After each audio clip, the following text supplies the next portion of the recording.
कविप्रविष्य YouTube चॅनलवर मनपूर्वक स्वागत. अनाथ आश्रम, आश्रमशाळा, वृद्धाश्रम असे जे काही आश्रम आहेत तिथं सर्व काही अलबेल असतं असं वाटतं का तुम्हाला? कारण मनामध्ये दया, करुणा ताबडतोब या भावना उत्पन्न होतात, नुसते हे शब्द उच्चारले तरी. आणि मग माझ्यासारख्या काही हळव्या व्यक्तींच्या मनात अशा संस्थांसाठी काय करू आणि काय नको असं होऊन जातं. होतं ना? खूप लोकांना होतं. परंतु ज्याप्रमाणे चंद्र दिसायला सुंदर दिसतो, पण त्याच्यावरचे डाग पण आपल्याला पृथ्वीवरनं दिसतात, तसंच अनाथाश्रम, वृद्धाश्रम याविषयी आपल्या मनामध्ये खूप सुंदर भाव असतात. ते चालवणाऱ्या व्यक्तींच्या विषयी आपल्याला खूप मोठा आदर असतो मनामध्ये. अशा संस्थांना चांगल्या कार्यासाठी कधीकधी शासनाकडनं पुरस्कार मिळतात. केअर सेंटर, आधार सेंटर,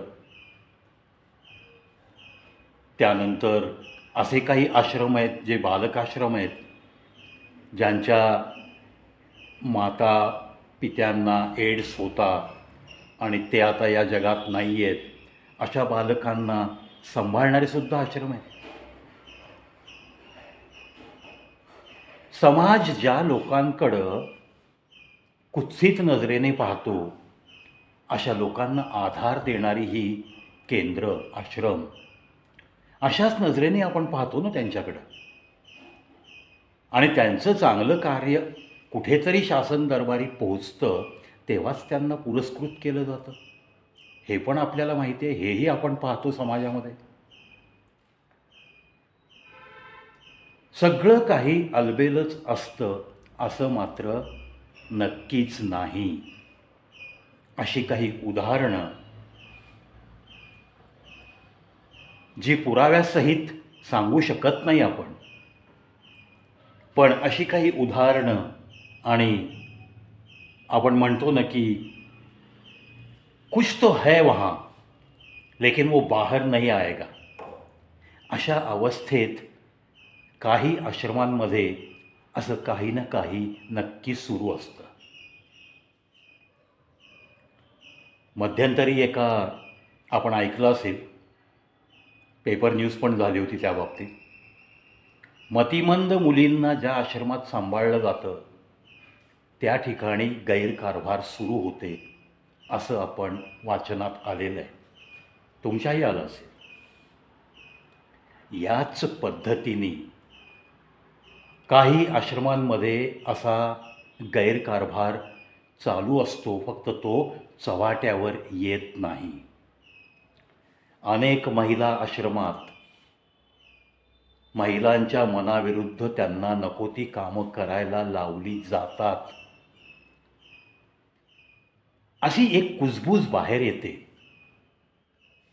अर्थात आता हे सगळं काम आहे ते प्रामाणिक मीडियाचं काम आहे की खरंच असं कुठे कुठे जर घडत असेल तर कुठल्याही पद्धतीने कोणत्याही यंत्रणेला विकलं न जाता, मग भले स्टिंग ऑपरेशन्स करा किंवा अजून काय तुमची मॉडर्न टेक्निक वापरा, पण अशा संस्थांचा कारभार सामान्य जनतेसमोर, आमच्यासारख्या हळव्या लोकांच्या मनासमोर, नजरेसमोर गैरकारभार असलेल्या संस्था आल्याच पाहिजेत. कारण अननोईंगली आम्ही अशा ठिकाणी जर काही छोटी छोटी देणगी देत असू, माझ्यासारखे खूप कलाकार आहेत, तर ती अयोग्य ठिकाणी देणगी दिल्याचं शल्य घेऊन आम्हाला मरावं लागू नये याच्यासाठी मी विनंती करतो आहे.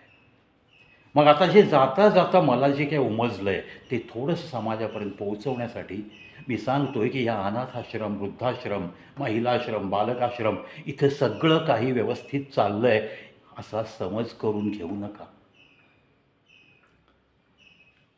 एकदा कधीतरी असं गुप्तरित्या तिथे जा आणि तिथल्या वास्तव्यास असलेल्या काही तरुण मुलींना विचारा, काही स्त्रियांना विचारा ज्या अजूनही 35-30च्या उंबरठ्यावर आहेत, काही छोट्या मुलांना विचारा नक्की तिथं काय चालतं, आणि वृद्धाश्रमातल्या काही श्रीमंत वृद्धांच्या वारसांना विचारा नक्की काय घडलं.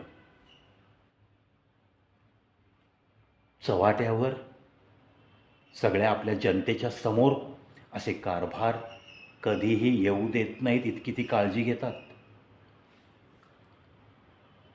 जितकी वृद्धांची, बालकांची, अनाथांची, जितकी परित्यक्त्या स्त्रियांची, जितकी एड्स झालेल्या पालकांच्या, एड्सग्रस्त मुलांची काळजी घेणाऱ्या संस्था चांगलं कार्य करतात, तितकंच काही संस्था अतिशय माणुसकीला लाजून मान खाली घालावी अशीही काही कार्य काही संस्थांमध्ये चालू असतात असं समजतं. मग त्यामध्ये मुलगी वयात आल्यानंतर तिचा कुणाशी तरी विवाह लावून देणं आणि त्या विवाहाच्या बदल्यात त्या संस्थेच्या चालकांनी मोठ्या रकमा स्वीकारणं. सब तेरी भी चूप मेरी भी चूप ऐसे सब मामला रहता है. नंतर त्या मुलीला जेव्हा त्या दिल्या घरात त्रास होतो तेव्हा धड ती आत्महत्या करू शकत नसते आणि धड तोंड दाबून बुक्क्याचा मार सहन करणं तिला असह्य होतं. असं जीवन जगणाऱ्या मुली शेवटी त्या दिल्या घरातनं बाहेर पडून स्वतःच्या पायावर उभं राहण्यासाठी धडपडतात आणि कधीकधी त्यांच्या जीवालासुद्धा अशा परिस्थितीमुळं धोका उत्पन्न होतो. मुलांनासुद्धा नको त्या माणसांकडं लहान वयामध्ये विकलं जातं, सौदा होतो.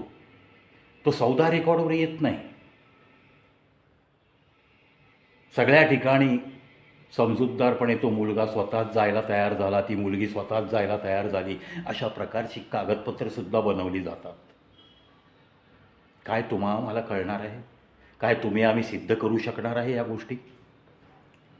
म्हणून या अनाथाश्रम, विधवा स्त्रियांचा काही आश्रम, एड्स झालेल्या माता ज्या नाही आहेत आता दुनियेत त्यांच्या लेकरांचा आश्रम,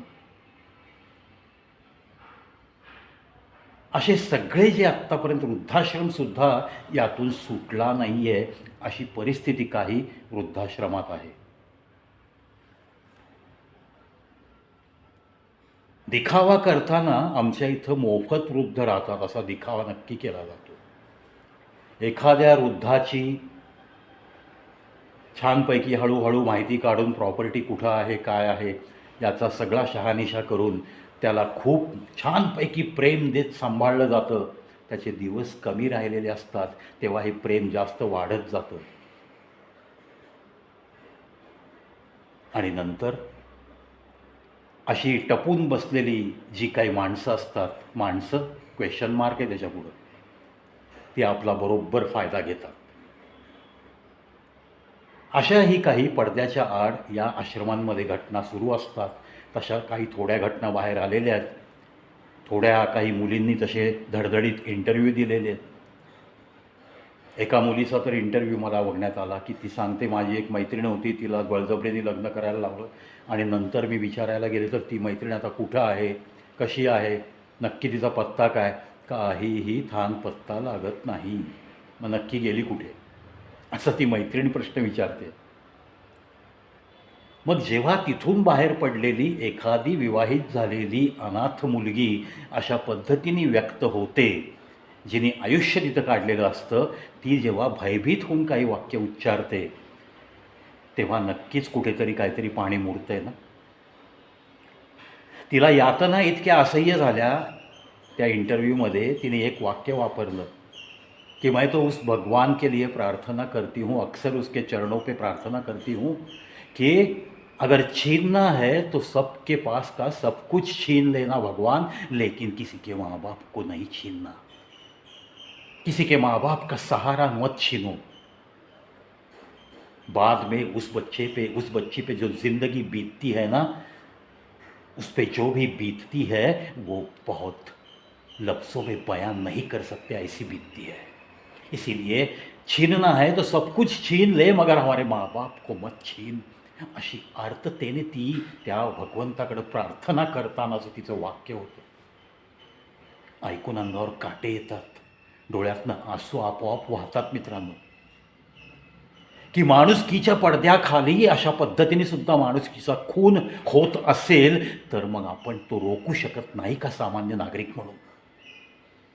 जिथं जिथं म्हणून तुम्हाला असं दिसतं त्या त्या ठिकाणी आपण प्रहार करू शकणार नाही का? त्या त्या ठिकाणी आपण प्रशासनास जागं करण्याचा प्रयत्न नाही का करू शकत आपण? का आपल्या संवेदना एवढ्या बोथट झाल्यात? काही पैशांमध्ये का पत्रकारिता विकत चालली आहे का काय, विकली जाते का काय, अशा शंकासुद्धा मनात येत आहेत. कारण पूर्ण भारतभर अशा आश्रमांमध्ये सगळं काही अलबेल आहे असं मुळीच नाही, मुळीच नाही. अपप्रवृत्ती या प्रत्येक क्षेत्रात बोकाळल्या आहेत. कोणतंही एकही क्षेत्र असं राहिलं नाही आहे की जिथं कोणतीही अपप्रवृत्ती नाही आहे. स्वच्छ पांढरे कपडे दिसले म्हणजे तिथं सगळा स्वच्छ कारभार आहे असं तर मुळीच नाही. हे बघण्यात आपली 78 वर्ष गेली. 30 माणसं, अब्जाधीश, तो आकडासुद्धा त्यांना पण लिहिता येणार नाही, आपल्यालाही लिहिता येणार नाही. एवढी संपत्ती एखाद्या क्षेत्रात मिळवतात लोक, एकमेकांना सांभाळून घेतात आणि हेच चालू आहे, अक्षरशः हेच चालू है. कोई आवाज़ उठने लगी तो उस आवाज़ को सदा के लिए चुप किया जाता है. पाहतोय ना आपण, हे पाहतोय म्हणूनच तडफडून अशी वाक्य माझ्या ओठातून बाहेर पडतात. जे काही एका अनाथ मुलीच्या एका इंटरव्ह्यूद्वारे तिथलं शल्य, तिथलं दुःख, तिथल्या यातना ज्या बाहेर पडल्यात, वो एक लड़की तो बस एक सिम्बॉल है. असा अनेक जणींवर अनेक प्रकारे अत्याचार. जे कोणी वॉर्डन नेमलेले असतात, जे कोणी रेक्टर नेमलेले असतात आश्रमात, त्यांच्या घरी धुणी भांडी करायला लावली जातात मुलींना. आणि तिला जर एखादा कोर्स आवडत असेल तर त्या कोर्सला तिला जाण्यापासून रोखलं जातं आणि नको तिथं तिचं लग्न लावून देण्यासाठी तिला कंपेल केलं जातं. तिला बळजबरी केली जाते इनडायरेक्टली, जी कुठेही तुम्हाला दिसत नाही ती बळजबरी. मग अशा पद्धतीने जर समाजामध्ये आम्ही काहीतरी अनाथांसाठी खूप काही करतो म्हणून उजळ माथ्याने हिंडणाऱ्या संस्थांच्या आतमध्ये जर पडद्याच्या आड असं काही चालत असेल तर त्या संस्था बरखास्त व्हाव्यात असं नाही वाटत तुम्हाला? मला तर वाटतं शासनाने बरखास्त कराव्यात. पण शासनच जर चिडीचूप असेल तर मग साटलोटं नाही असं कशावरनं? अहो, साध्या साध्या मी संस्था बघितल्यात. एक अँकर या नात्याने, एक निवेदक या नात्याने मी अनेक ठिकाणी निवेदनाची कामं करायला जातो. कित्येक संस्थांकडे मी अँकरिंगचं काम केलेलं आहे. तेव्हा मला असं निदर्शनास आलेलं आहे की त्या संस्था का बरं संस्था उघडलेल्या असतात, 7-8-10 माणसं एकत्र येतात, त्यापैकी फक्त 2-3 ॲक्टिव्ह असतात. 2-3 ते फंक्शन करतात. त्या फंक्शनचे फोटो अमुक एखाद्या संस्थेला पाठवले जातात, तिथून प्रशासनाकडे पाठवले जातात आणि त्यांच्याकडनं यांना अनुदानं मिळतात. सगळा बोगस कारभार सुरू असतो. दाखवतात आम्ही कलाकारांना किती प्रोत्साहित करतो. नाही पटत, नाही पटत मनाला. हळूहळू मी अशा संस्थांची कामं करणं बंद केलं. काय करणार एक सामान्य नागरिक? नाही आवाज उठवू शकत, नाही आवाज उठवून काही फायदा होणार. जितके म्हणून आवाज उठवून मेले त्यांच्या यादीत अजून माझं नाव जायचं, त्याच्यापेक्षा इथून लांब राहिलेलं बरं. अशा पद्धतीने मी तिथनं बाहेर आलो. अर्थात समाजकार्य जिथं जिथं म्हणून चांगलं होतं आहे तिथं नक्की नावाजेन मी, त्याचा नक्की उदो करीन. ज्यांना खरोखर काही कार्यासाठी पुरस्कृत केलं जातं शासनाकडून त्यांचं मी सुद्धा करोडो वेळा अभिनंदन करायला तयार आहे. पण वरती तुमच्या चांगल्या कामाचा मुलामा आणि खाली जर काळ्या पडद्याच्या आड तिथनं जर मुलं आणि मुली यांचं इममॉरल ट्रॅफिकिंग, ह्युमन ट्रॅफिकिंग होऊन ती मुलं मुली विकली जात असतील किंवा मुलींना धंद्याला लावलं जात असेल आणि त्या पैशावरचं लोणी चाटत असतील, अशी काही जर मानवी प्रवृत्ती तिथं असतील आणि तरीसुद्धा त्यांना पुरस्कार मिळत असतील तर मात्र मी शाब्दिक निषेध व्यक्त केल्याशिवाय शांत नाही राहू शकत. खूप खेद वाटतो. अनाथ, अहो ज्यांना आई बापच नाही आहेत, या जगात जन्म घेतल्यानंतर ते बेवारस म्हणून कुठल्या तरी अनाथालयात बाहेर ठेवलेल्या पाळण्यात ते लेकरू ठेवलं जातं. त्यानंतर कुठल्या तरी अनाथ आश्रमात ते वाढायला लागतं, शिकायला लागतं. ती मुलगा असो अगर मुलगी असो, अहो ज्याला कोणीही नाही त्याच्या बाबतीत इतक्या कठोरपणे त्यांना त्रास देत जगणारी प्रवृत्ती, ही मानवी प्रवृत्ती कशी म्हणू मी? त्यांना माणूस कुठल्या अँगलनी म्हणणार आपण? असा हा परखड प्रश्न मी विचारतोय. आणि खरोखर समाजामध्ये असं जिथं जिथं घडतं आहे तिथून तिथून या बातम्या लीक झाल्या पाहिजेत आणि त्या लोकांना वठणीवर आणण्यासाठी काहीतरी कायदे कानून कडक झाले पाहिजेत. ज्या पद्धतीने चांगल्या कामाला पुरस्कृत करतंय ना शासन, त्याच पद्धतीने खराब कामाला पनिशमेंट देण्यासाठी कायदे कानून कडक बनले पाहिजेत या लोकांमध्ये पण. तरच खरोखर या भारत देशात अनाथ म्हणून जरी कोणी आलात, अनाथ म्हणून जरी कोणी जगला तरी त्याला त्याचा सन्मान मिळाला पाहिजे. एक माणूस म्हणून, एक मुलगी म्हणून, एक स्त्री म्हणून तिला सन्मानाने या जीवनाच्या प्रवाहामध्ये जगताना अरे सुकर जीवन मिळालं. मला देवाने जरी आईवडील नाही दिले तरी त्याच देवाने मला असे अनंत माता पिता दिले, असे अनंत मला भाऊ बहीण दिले सांभाळून घेणारे, अशा भावना तिच्या मनामध्ये उत्पन्न व्हाव्यात. अशा पद्धतीचं वातावरण प्रत्येक आश्रमामध्ये तयार झालं पाहिजे. वृद्धाश्रमातले पण गैरप्रकार, खोटं काहीतरी दाखवून अनुदान लाटणं, हे प्रकार पण बंद झाले पाहिजेत. दिसतात तुम्हाला काही वृद्धाश्रम खूप चांगल्या पद्धतीने चालतात. काही लोकांनी तर आता ते वृद्धाश्रम बिझनेस म्हणून उभारलेलं आहे, पैसे कमावण्याचं साधन नाही हो. जिथं तुम्ही माणुसकीचा हात पुढे करता तिथं त्याला पैसे कमवण्याचं साधन बनवणं मला तर ते थोडंसं चुकीचं वाटतं आहे. ठीक आहे, आता कोणाला मोफत काही दिलं तर किंमत राहत नाही हे एक वाक्य असतं आणि त्या वाक्याचा आधार घेऊन प्रत्येकाने आता ही दुकानं थाटण्यास सुरुवात केलेली आहे. कारण गरज जास्त निर्माण झाली ना समाजामध्ये, वृद्धाश्रमांची गरज जास्त निर्माण झाली. बेबी सिटिंग, पाळणाघरांची पण जास्त गरज निर्माण झाली. मायबाप नोकरीला जाणार तर लहानग्याकडे बघणार कोण? आणि याच सगळ्या मागणीचा गैरफायदा आणि मग गैरकारभाराचा ऊत काही संस्थांमध्ये येतोय. तो फक्त चव्हाट्यावर कसा आणायचा यासाठी लायसेन्स्ड पत्रकारांनी नक्की चांगले प्रयत्न करावेत आणि खऱ्या पत्रकारिता केल्याचं एक समाधान घेत जगण्याचं जे एक जो मनस्वी आनंद मिळतो ना, तो आनंद मिळवण्याचा प्रयत्न करावा, हीच नम्र विनंती करतो मी त्या मीडियाला. मित्रांनो, सहज असे विचार डोक्यात आले की एक अनाथाश्रम, महिलाश्रम, आश्रमशाळा इथं नक्की काय कारभार चालतो? आश्रमशाळेतल्या मुलांमध्ये एकमेकांमध्ये रॅगिंगची संकल्पना आणि तरीही तिथला रेक्टर काही करू शकत नाही. अशा गोष्टीसुद्धा चव्हाट्यावर येत नाहीत. सगळीच बिन आईबापाची लेकरं किंवा आईबाप असतील तरी त्यांची सांभाळण्याची ऐपत नसलेली सगळी अशी लेकरं आश्रमशाळेत येतात. तिथंच वास्तव्य करून तिथंच त्यांचं स्कूलिंग होतं 10वीपर्यंतचं. आणि अशा ठिकाणीसुद्धा असे गैरकारभार, याच्याही पराकोटीचे गैरकारभार चालू असतात. मग काय संस्कार होणार आणि काय उभरती पिढी तुम्ही काय बनवणार आश्रमशाळेत? ज्या लोकांना खरंच आईबाप नाही आहेत, ज्या लोकांना आईबापांना दारिद्र्याने पोखरलेलं आहे, जे काही देऊ शकत नाहीत मुलांना, अशा ठिकाणची अशा घरची मुलं जेव्हा आश्रमशाळेत येतात तेव्हा त्या मुलांच्या काहीतरी अपेक्षा असतील, त्यांची स्वप्न पूर्ततेकडे नेण्यासाठी तिथला शिक्षक वर्ग, तिथले रेक्टर लोक यांनी प्रयत्नवादी असायला नको? पण तितक्या तळमळीने, तितक्या तन्मयतेने फार मोठ्या या आश्रमशाळा चालू आहेत असं काही दिसत नाही.